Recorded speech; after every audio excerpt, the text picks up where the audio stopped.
Ethiopia and Reykjavik geothermal agree to generate 1,000 megawatts of power in the country. Number of missing in Kenya's Westgate siege reduces to 39 from earlier figure of 61.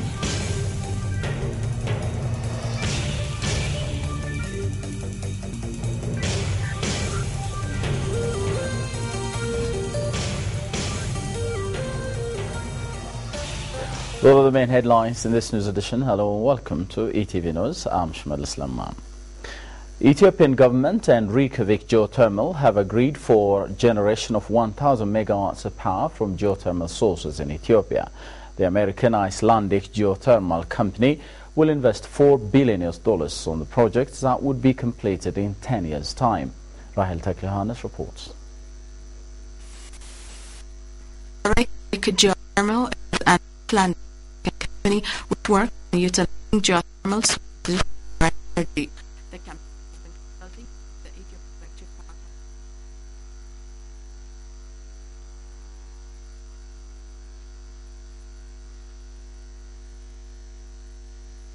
is an Icelandic American company which works on utilizing geothermal sources to generate energy. The company has been consulting with the Ethiopian Electric Power Corporation for the past 2 years on ways of utilizing geothermal energy alternatives in Ethiopia.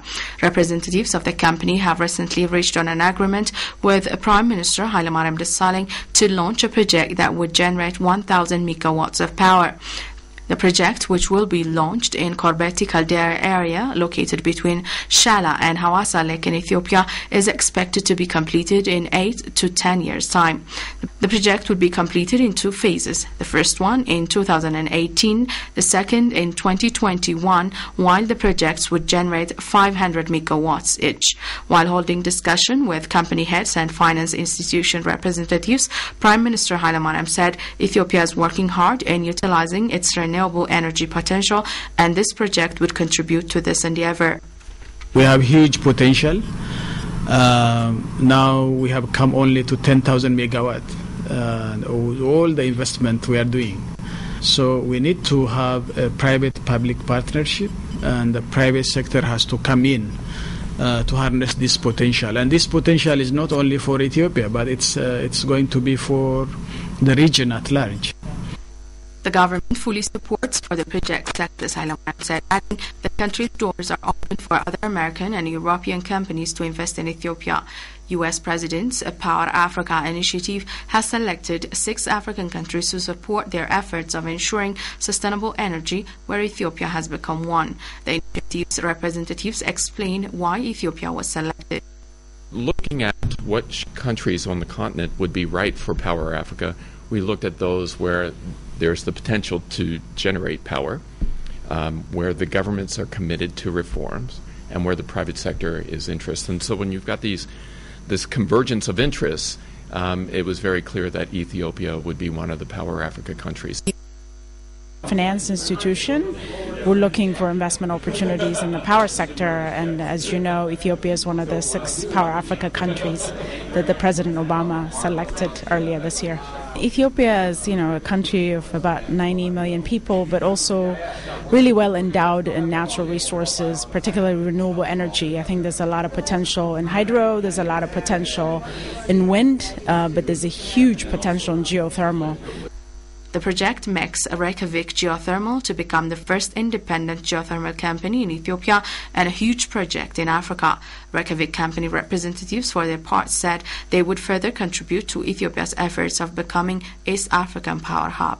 We're happy to work with the Ethiopian government on those kinds of projects and to continue to bring in, private capital to do that. So this project that we have now, because it's big and because it's, renewable, it's going to create a lot of attention, and it's going to wake up a lot of investors about the potential in Ethiopia for energy. And I think you'll see this is just the beginning, and you'll see more investments follow. Ethiopia has brought about notable result in reducing maternal mortality. The African Regional Conference on Population and Development beyond 2014 is underway here in Addis Ababa. The conference has also identified Ethiopia, Mali and Niger as countries addressing problems related to early marriage. About Hile reports.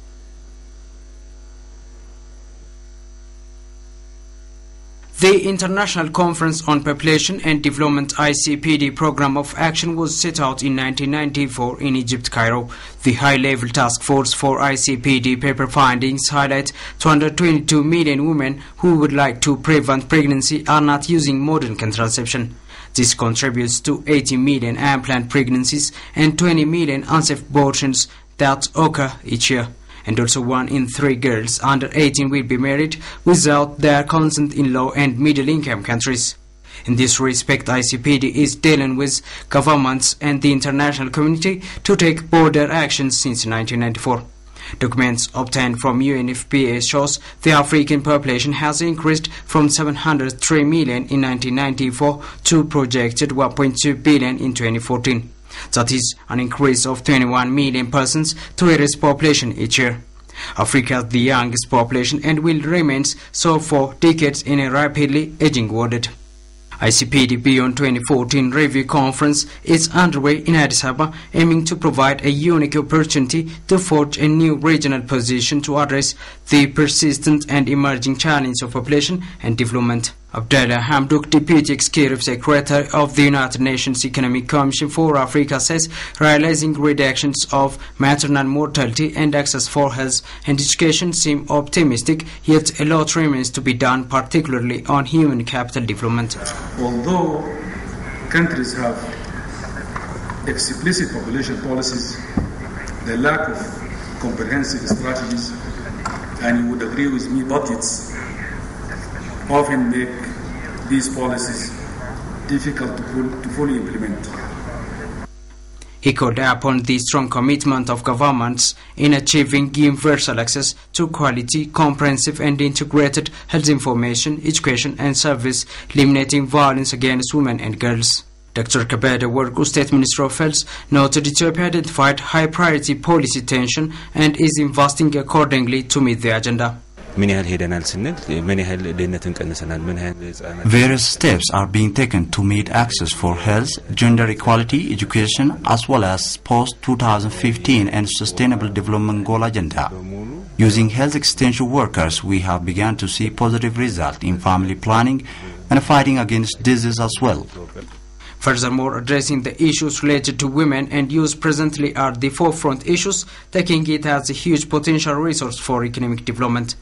Kabir Denke, Executive Coordinator of ICPD Beyond 2014, said some African countries would show better results in access for health, women's empowerment and gender equality.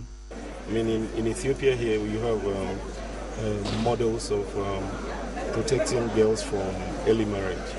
And it's something that other countries find very attractive and impressive. So in Mali and Niger, they have what they call husband schools, where they teach men and boys about relations between men and women to end gender-based violence and so on.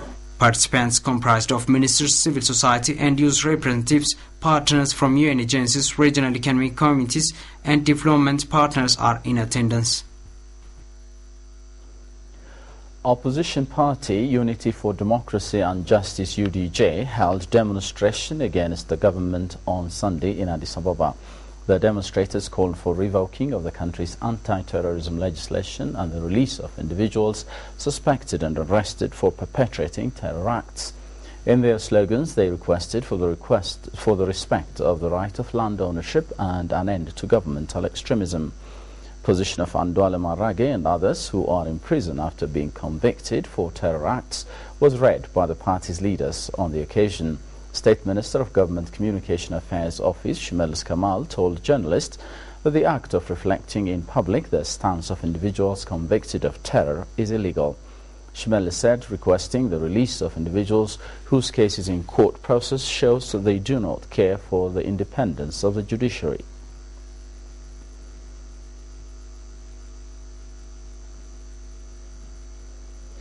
The Japanese government donated 92,000 quintals of urea fertilizer to Ethiopia. The fertilizer will be distributed to farmers who cannot afford to purchase the imports. Japanese Ambassador Hiroyuki Kishino ensured his country's sustained support to Ethiopia's agricultural endeavors. Ethiopian Agriculture State Minister Wendirad Mandefro appreciated Japan for its role in boosting agricultural production and productivity.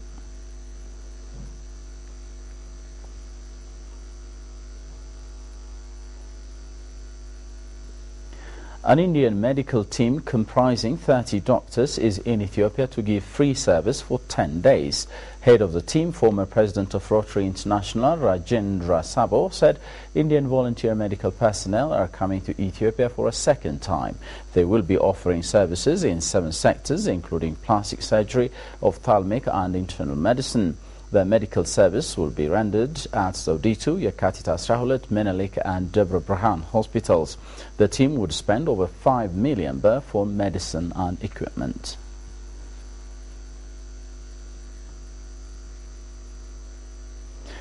Meanwhile, the Indian medical team that's here to give the free service held discussions with President Girma Wildegyogis. The president says volunteers have contributed a lot to the successful implementation of health policy in Ethiopia.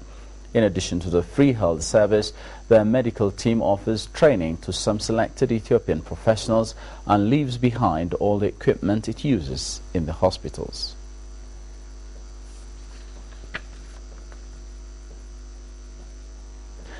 Ethiopia's biggest ethnic group, the Oromo people, celebrated the annual Irrecha festival, which aims to celebrate the bond between man and nature. For many young people, it is also a chance to connect with each other and find love. The event happens in the southeast town of Bishoftu, some 50 kilometers from the capital Addis Ababa. Cheered by the throng, Oromo dignitaries in traditional headdresses, lion skins and brightly colored velvet made their way to the edge of Lake Hora for the annual Thanksgiving. The Recha marks the end of the rainy season and the beginning of spring, along with hopes for an abundant harvest. Nowadays, the festival is becoming a tourist attraction event.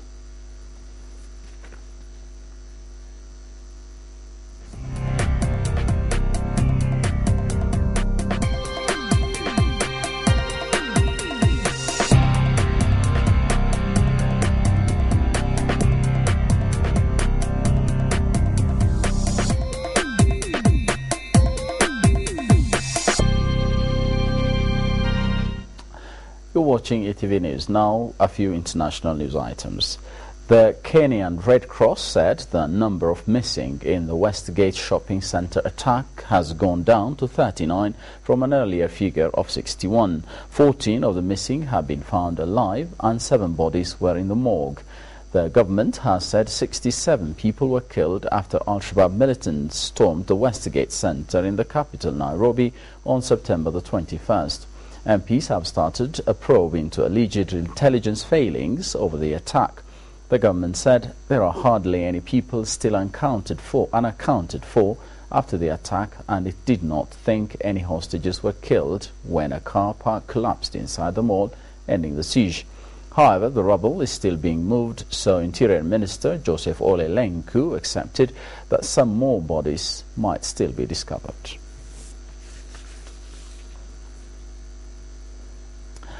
Malayan troops clashed with Tuareg rebels in the northern desert town of Kidal for a second day on Monday.